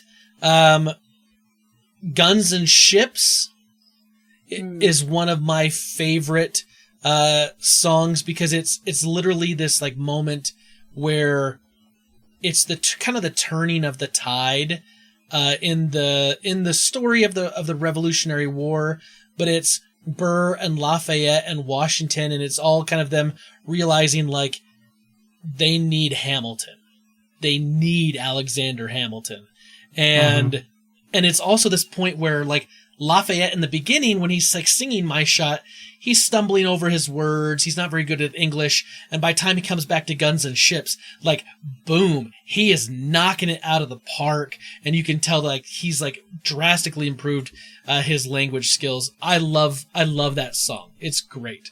I can't listen to Yorktown, the World Turned Upside Down, without getting a little emotional. I don't know what it is about that song, but every time I like just listen to it, if I'm in a car or I've got it in my headphones and I'm on a walk or something, like there's just something about that song and the idea that this small group of colonists overthrew an empire, and they get that across in the song so beautifully that like it literally starts to tear me up every time, and I just can't explain it, but emotionally it just does something to me. And then the last one, which Britta probably isn't going to be surprised by this, is Washington on Your Side. I love that song with the curse word and all, but it is this moment where like musically it starts one way and it just builds and builds and builds and builds and builds, and then finally it's just like the song just explodes and has this moment, and it just, it just does these things musically that I'm just like, oh, so satisfying. And I can listen to that song over and over and over and over and over and over and over again, and I do, because I absolutely love it. Yeah, so the music in this, I think, is amazing. Let me ask you this question, because I think Jessie kind of alluded to it. Jessie, you're humming and you're singing along these things that you've literally only heard one time. how good do you think music from a musical that you've never seen before has to be that it's already stuck in your brain? Pretty Pretty good. good. Like, I can think back to like musicals that I've seen in the past. Like, I would say Oklahoma, but I was actually in that production in high school. So like something like pick a musical like My Fair Lady. I think I could maybe sing 1 or 2 songs from that, and there's probably like 12 to 15 songs. And I've seen that like 2 or 3 times. And I couldn't tell you that. But I saw for the first time in Chicago this, and I hadn't been listening to it until like right beforehand. And like, there's just something about this music, I think, that sticks with you differently than any other musical I've seen. And I don't know, am I alone in this, or do you guys kind of feel that too?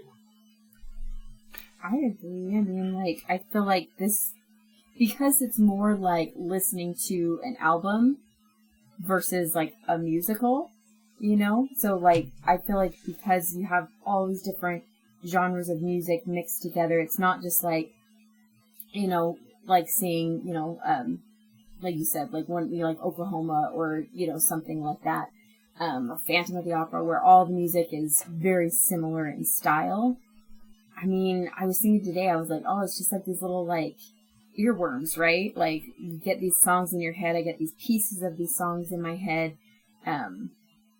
Like, it's just done so well that each song in itself, like, I feel like could be on just some random, you know, hip-hop album, a rap album, an R&B album, and it's a song that I feel like would do well on its own. Obviously, it's telling a story, so it's a little bit different, but I don't know. It just has an effect on people, obviously. Yeah, I mean, I do agree, but I also disagree, I guess, too. I don't know how different it is. When you achieve that level of success, I think that the songs are going to stick with you. I don't know. I'm trying not to be... I'll try to be like the not Hamilton fanboy in the group for just a minute and say, yes, it's excellent, it's amazing, and I love it. And it's probably my favorite musical. But I will also defend other musicals like Wicked, which was massive, and those songs were iconic at the time as well. And so not to bring Hamilton down to earth, but to just put on a level playing field. Yes, musically it's unique and it's amazing, and I personally love it because it identifies more with what I actually enjoy about music. But still, I think that when Wicked was out, I just keep going back to Wicked because that's the only musical I've ever seen, like live, or Phantom of the Opera. I mean, those songs are also iconic and massive and big, and I think that what Hamilton is it's not that it's better, but that it's as good, and that is saying something when we're bringing in musicals like Phantom of the Opera and Wicked when we're talking about iconic music.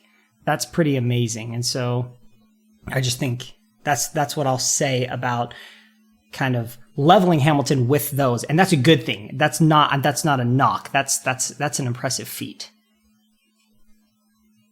What do you think, Jessie? I guess, yeah, I kind of agree and disagree as well. I feel like, yeah, same with, like, I remember Britta, like, singing Wicked, like, all the time. And when that was really popular, everyone was singing Wicked. And right now, for years, people have been listening to Hamilton. I do think it's different, obviously, in that I feel like maybe for some people, like, I don't really go around and listen to Broadway music That's true. a I don't lot, either.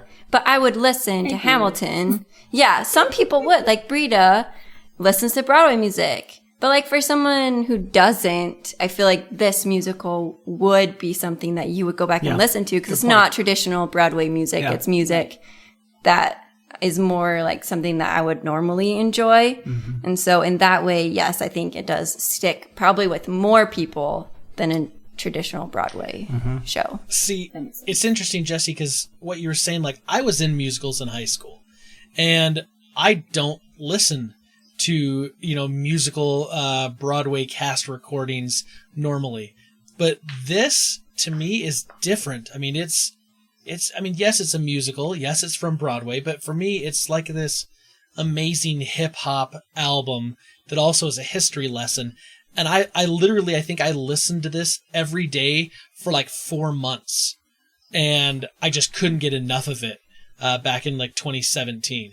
And I've never done that with trust me, I've never done that with any other musical, and I have no desire to do that with any other musical. But now, after seeing this again, because I kind of feel like, what Peter Christensen alluded to in his email, that like it kind of had to burn its way through me, and eventually like I was like, okay, I need a palate cleanser. I need something other than Hamilton. I can move on. But right now I kind of feel like it's kind of back in my blood again, and I just want to listen to it. Right. So. And I think it's interesting because there have been other, Broadway type musical shows and things like that who have tried to capture the zeitgeist, kind of like this has, like Rent, right? Like Rent was super popular. It was really big. It was more of a rock musical, like pop music, rock music, stuff like that. Then there's all the jukebox musicals that they do now that, like, Mamma Mia, based on all the ABBA songs, or there's like the Jersey Boys, right, which is the Frankie Valli and the Four Seasons. I know that's not like as modern and stuff, but they are taking more popular songs and putting it to a musical. Even those ones I feel like have not captured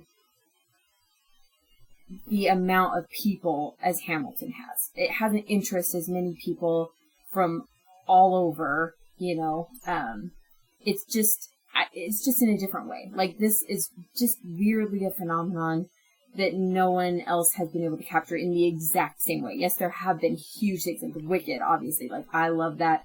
It's phenomenal. I've seen it, 2 or 3 times, and the music is incredible, and I've loved it forever and will always love it. But I love this in a different way, and I think it appeals to more people as well. All right, so the question we almost always ask when we talk about a movie, and in this case a musical, if you got to give this a schoolhouse grading system, A to F, what do you grade this, and do you recommend this to other people? And we'll start with you, Jessie. I'll give it an A. And yes, I recommend it to people. Good. As you should. I give it an A+. I don't know how it could be better, I guess, is when I watch it, I'm like, I don't know how this could be better. Like, sometimes when you watch movies, if it's like a B, you're like, it could be better if. This one, it's like, I honestly don't know how it could be better. And that's how I feel about it when we watched it. What about you, Britta? Yeah, I agree. I would give it an A+. Obviously, I'm a Hamilton fangirl, like, through and through. I'm obsessed with this thing, even, 3 years later from when I started listening to it or whatever. And yes, obviously I'm going to recommend this to people. Like, check it out. It's going to, if you're not a history person, like I enjoy history, but I don't want to just like sit and read stuff all the time on history. Like, that's not that interesting to me. This captured me. This gave me a different perspective. I bought the Ron Chernow book about Alexander Hamilton that Lin-Manuel Miranda was reading, which is why he created this musical. Like, he was reading that book on vacation and was like, oh my gosh, this is like the most hip-hop story ever. I need to tell it in music. I bought 1776 to listen and the audiobooks to read about, learn more about the Revolutionary War. I don't know that much about it. I know what basic things you learn.